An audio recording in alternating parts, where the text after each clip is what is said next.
Sejam bem-vindos ao Logística Plus 2021, o espaço da Plus Cargo para conversar com você sobre inovação, negócios e comércio exterior. Quando chega um novo ano, é muito comum que a gente trace metas e objetivos para alcançar sonhos e melhorar nossa qualidade de vida. Por isso, é importante ter uma campanha como Janeiro Branco, que convida as pessoas a refletirem sobre a importância da saúde mental para alcançar essa tão desejada qualidade.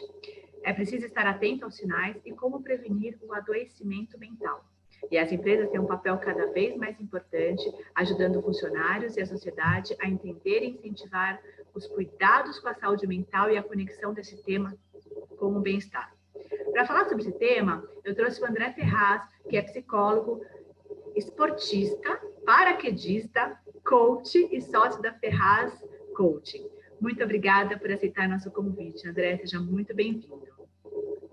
Oi, Soraya, muito obrigado. É uma honra estar aqui.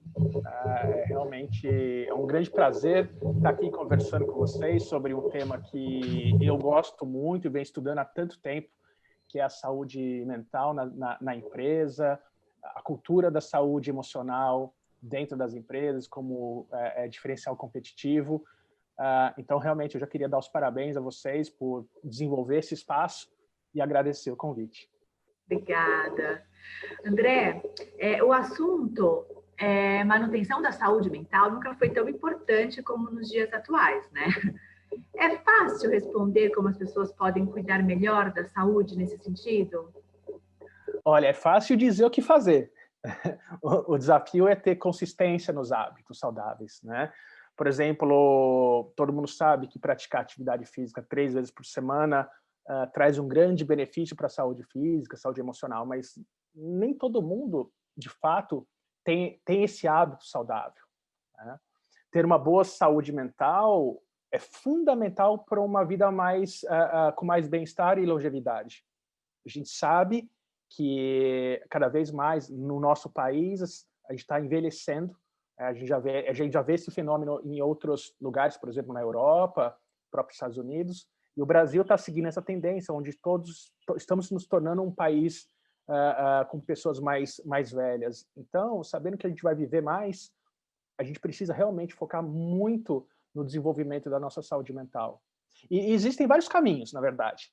Mas para quem ainda está começando, para quem está dando os primeiros passos, desenvolver a resiliência física e emocional é fundamental nesse processo. André, e qual é a maneira mais correta das empresas trabalharem junto às pessoas da equipe para ajudar na promoção da saúde mental? Bom, algum tempo atrás, as empresas achavam que se colocassem uma academia, uma sala de jogos, uma sala de descompressão, sala de soneca, puffs, na empresa seria o suficiente para fazer esse tipo de gestão, né? Ou, de repente, treinamentos esporádicos, vivências. Mas realmente o resultado não foi muito positivo. O que se escutava dentro das empresas, quando, por exemplo, eu ia fazer uma consultoria, era assim, tudo bem, tem tudo isso, mas a gente não tem tempo para usar.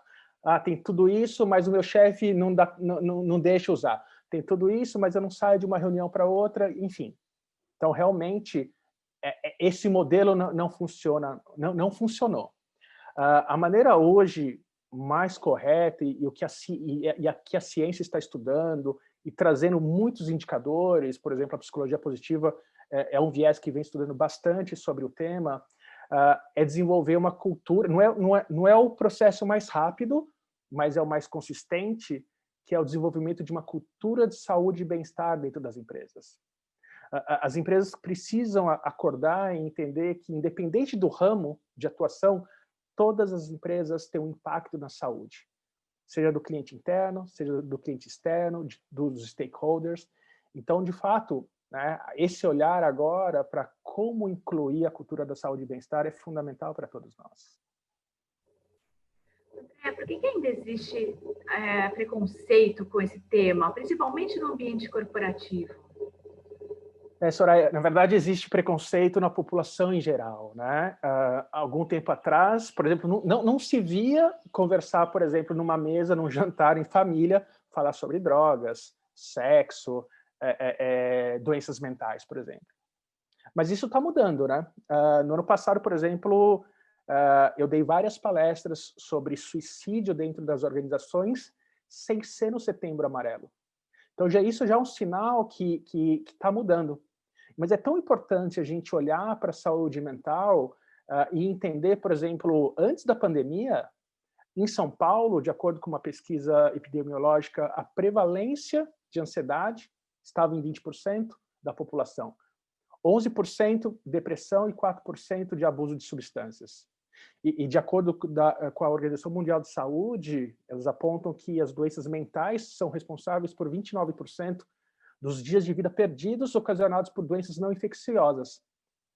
Então, o que acontecia na prática, as empresas não sabiam muito bem sobre esses dados, porém, o RH tinha um indicador de que o maior número de afastamento dentro das empresas eram por doenças neuropsiquiátricas, ou seja, o CDF.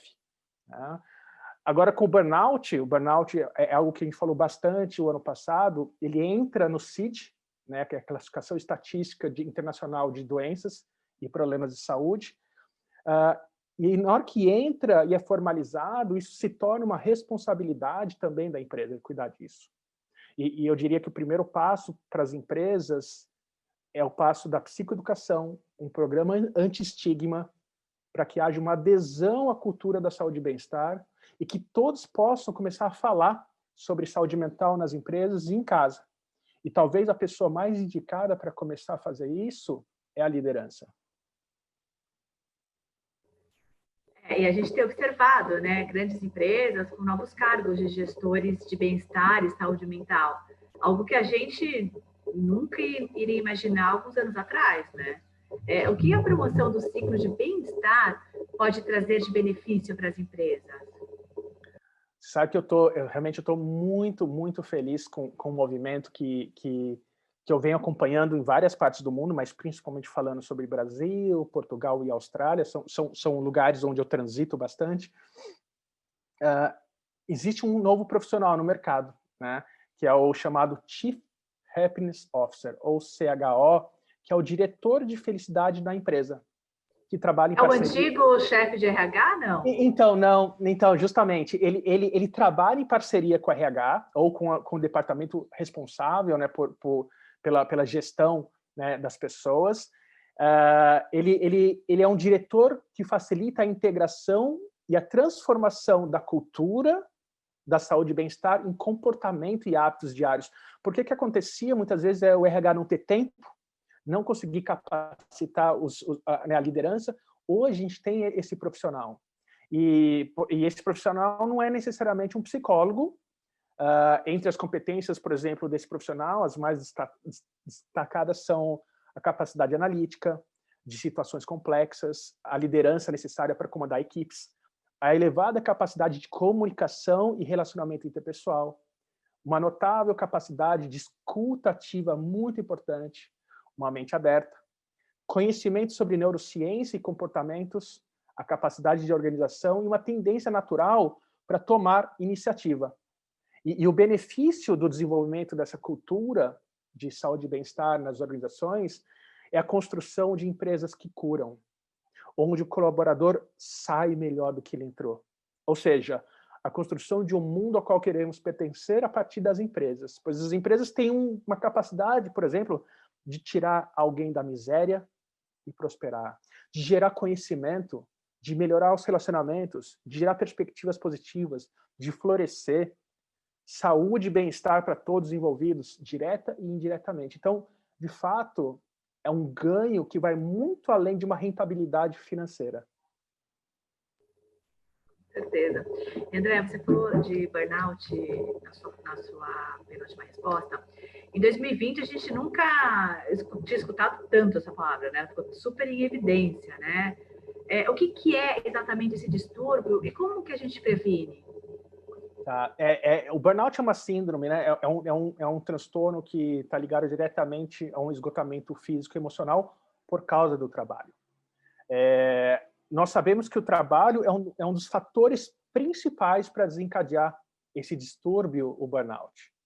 Mas o trabalho sozinho, as condições de trabalho sozinhas não basta. é necessário que haja um comportamento individual que propicie o aparecimento do burnout. Por exemplo, esse comportamento individual é caracterizado por pessoas extremamente ambiciosas, perfeccionistas, que acham que são insubstituíveis, que não conseguem delegar nada, pessoas que pegam para si, assumem a sobrecarga de trabalho, sacrificando para isso suas necessidades pessoais e individuais, como, por exemplo, necessidades de descanso, de lazer, contato com a família e amigos, para fazer uma dedicação exclusiva para o trabalho. Esses são alguns comportamentos que facilitam o desenvolvimento do burnout, quando eles são combinados com os fatores ambientais. Ou seja, não é um fator exclusivo, único e individual. Os fatores ambientais são os fatores no lugar do trabalho. O principal é o estresse, é a sobrecarga, é a exigência de alta produtividade, sem respeitar as necessidades e capacidades individuais de cada um. Existe também uma baixa autonomia do indivíduo, ele não tem possibilidade de decidir o que fazer ou decidir que rumo tomar no seu trabalho. E, geralmente, ambientes que proporcionam burnout são sobrecarregados por uma comunicação ineficiente entre liderança e equipe, e também entre a própria equipe, e muitas vezes um ambiente cheio de conflitos. Esses são fatores de risco que juntos aumentam a probabilidade de uma pessoa desenvolver o burnout. Hoje, pode-se dizer que em torno de 5% das pessoas que trabalham, né, num ambiente como esse, com esses fatores de risco, podem desenvolver o burnout. E o burnout tem uma série de sintomas idênticos à depressão. Ao desânimo, a perda de memória, falta de concentração, falta de energia e motivação. Mas uma grande diferença entre o burnout e a depressão é que no burnout tudo isso está relacionado ao trabalho, ou seja, saiu do trabalho, está tudo bem. Na depressão, todos esses sintomas estão relacionados com a vida como um todo. E o burnout é muito sério porque ele é um fator de risco para as outras doenças, como musculoesqueléticas, psiquiátricas, cardíacas e circulatórias. E como o burnout é uma combinação desses fatores internos e fatores ambientais, para o tratamento e prevenção do burnout é necessário um trabalho focado nessas duas áreas. Com o indivíduo, como, por exemplo, aconselhamento, psicoterapia individual ou em grupo, até mesmo coaching, dependendo do quadro da pessoa, para que o indivíduo aprenda a equilibrar e integrar a sua vida pessoal e profissional. Agora, caso o indivíduo, de fato, esteja numa fase avançada do burnout, é fundamental o acompanhamento médico-psiquiátrico. Já para os fatores ambientais, que é a empresa, é fundamental desenvolver um trabalho com a liderança, em todos os níveis, para incluir uma cultura de saúde e bem-estar em suas práticas de gestão. Então, desenvolver uma liderança regenerativa, por exemplo, bem como um programa de resiliência para todos os colaboradores. É fundamental esse programa de resiliência para que todos consigam desenvolver suas aptidões psicológicas, para o tratamento e prevenção. Esses programas de liderança e resiliência precisam fazer parte da cultura permanente. Antigamente se faziam muitos programas que eram pontuais, mas, na verdade, o que acontece hoje, a ideia é fazer uma prevenção. Ou seja, fazer com que a liderança seja uma liderança regenerativa e ajude a empresa realmente a criar recursos para se tornar uma empresa onde o colaborador sempre sai melhor do que entrou. O burnout, ele tá relacionado com aquela tabela do Mihaly? Então, na verdade, eu acho que o que você está falando é aquela tabela onde a gente tem a relação direta do desafio com as habilidades. Isso, tá, legal. Na verdade, como essa tabela ela é anterior, né, à classificação mesmo, falando do próprio burnout, principalmente falando aqui no Brasil, mas a gente pode falar que sim, de uma certa forma, se a gente olha o colaborador numa faixa onde ele está indo para uma faixa de exaustão, ou seja, existe muita demanda com pouca habilidade, provavelmente ele vai desenvolver quadros mais ansiosos, mais estressantes, pode desenvolver estresse e assim o burnout. Sem dúvida nenhuma, é uma maneira de a gente fazer uma análise também. Que aí eu acho que é uma forma mais fácil da empresa, do gestor, entender se ele está exigindo demais do colaborador dele, também evitar esse quadro, né? Sem dúvida. E é legal esse quadro porque a gente vai olhar, ora eu tenho que desenvolver mais habilidade, ora eu tenho que diminuir a demanda, e ter essa estratégia é fundamental, porque a gente quer uma equipe que seja próspera e saudável.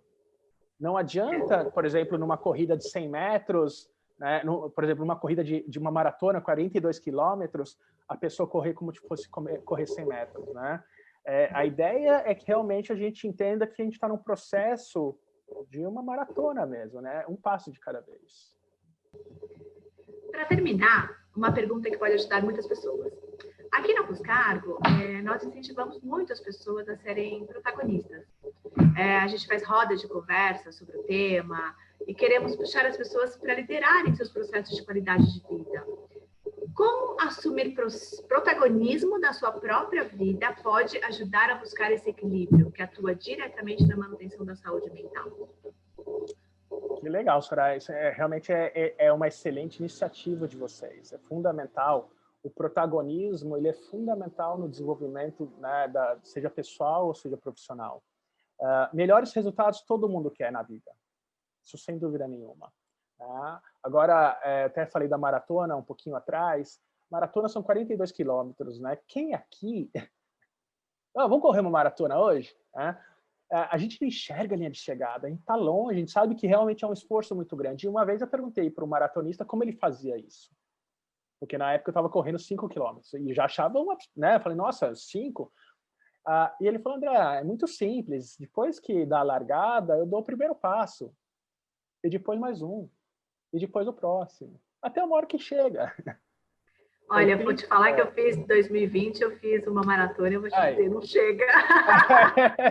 E olha só, muito não chega de acordo com a nossa própria expectativa, porque esse maratonista tinha 82 anos de idade. Então, de fato, a gente tem que... Eu fiquei com vergonha. Não, de jeito nenhum, porque você foi lá, isso é protagonismo.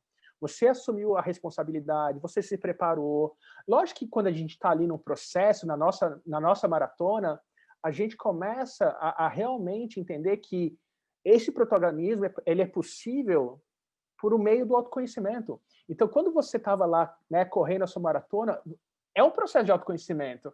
Você começou a se deparar com as suas crenças, com as suas limitações, com as suas forças, e assim vai. As dores. As dores. E depois, num processo de protagonismo, o que a gente precisa é justamente desenvolver nossa autorregulação emocional, que é a resiliência, seja ela física, seja ela emocional. Olha como tem a ver, e provavelmente você agora lembrando a maratona, você fala, nossa, tudo a ver, porque o protagonismo, ninguém falou para você estar lá, você escolheu estar lá, e só você sabe os benefícios que você obteve, completando ou não a prova, não importa. Mas esse movimento de autoconhecimento, esse movimento de querer se tornar uma pessoa melhor. E quando a gente começa a entrar nesse processo de protagonismo, a gente tem que olhar também para os nossos relacionamentos. Como que eu posso melhorar os meus relacionamentos?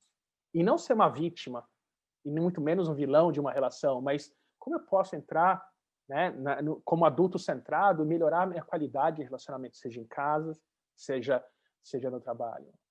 E talvez para isso eu preciso rever como eu estou me comunicando, quais são as minhas necessidades, quais são as dos outros, para depois a gente desenvolver uma consciência social e entender o impacto positivo ou não dos meus comportamentos, ou das minhas atitudes, ou das minhas decisões na minha vida e na vida das pessoas. Esse processo não é linear, e nem tem linha de chegada, mas é algo cíclico, que precisa ser revisitado e desenvolver continuamente. Ou seja, o protagonismo faz parte do nosso processo de autodesenvolvimento, mas a gente só faz isso se a gente der o nosso passo. Porque a largada já foi dada quando a gente nasceu.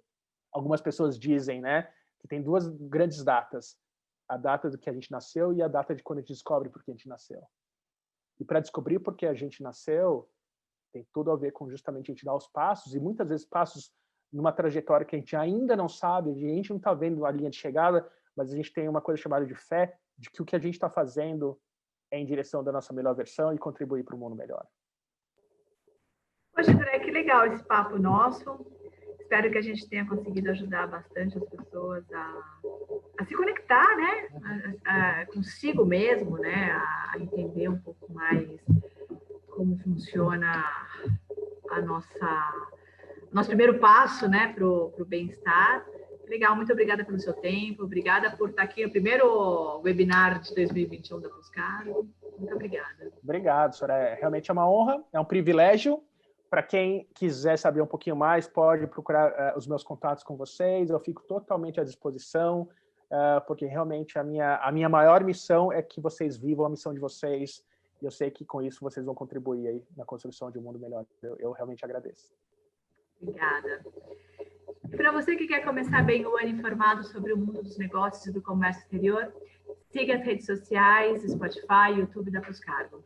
Análises do setor, conversa com especialistas e muito mais, para manter você em dia com os principais assuntos do setor. Até a próxima, obrigada.